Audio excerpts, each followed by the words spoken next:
இன்றே டவுன்லோட் செய்து உங்கள் ஃபேவரட் ஷோக்களை என்ஜாய் பண்ணுங்க. இது உங்க பேரன் சரணோடதா? அவன் போட்டு இது வரைக்கும் நாங்க பார்த்ததே இல்லம்மா.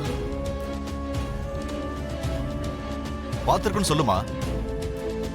இந்த வீட்ல நானும் என் பையனும் ஏசிபி மேடம்க்கு குற்றவாளி மாதிரி தான் தெரியும்.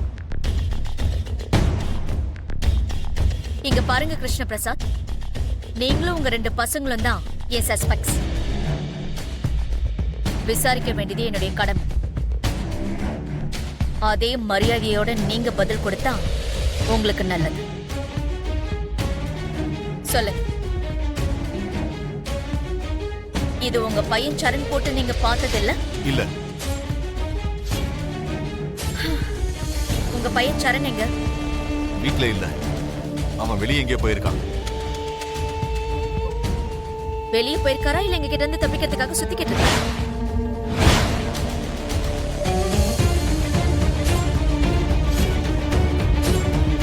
சொல்லுங்க. நானும் என் பிள்ளையும் எந்த தப்பும் செய்யல. தலைமறைவா சுத்த வேண்டிய அவசியம் எங்களுக்கு இல்ல. இந்த வீட்ல சரண தவிர இன்னொரு பொண்ணு இருக்கால? அவ பேரு என் பொண்ணு பிந்து. வர சொல்லுங்க.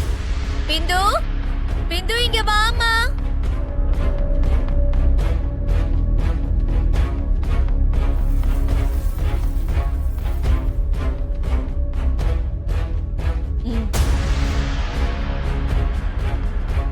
சொல்லுங்க மேடம். இந்த செயின் உன் அண்ணன் சரணோட தானே?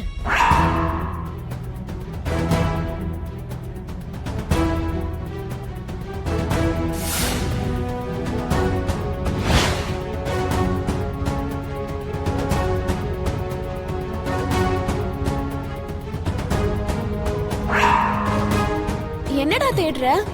செயின் டி, நான் கழுத்துல போட்டுட்டு இருந்த செயினு காணோம். அதனால தானே செயினை பார்த்ததும் அவ்வளவு ஷாக் ஆகுற? ஷாக்கா? நான் எதுக்கு ஷாக் ஆகணும்?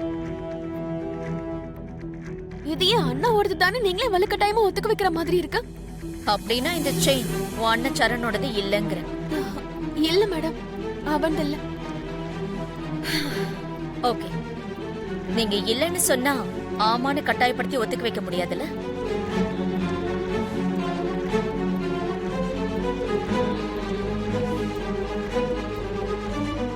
இன்னைக்கு அந்த கெஸ்ட் ஹவுஸ்ல இந்த செயின் கிடைச்சது. நாளைக்கு இதை போட்டிருந்தவங்கள கண்டுபிடிச்சிருவோம்.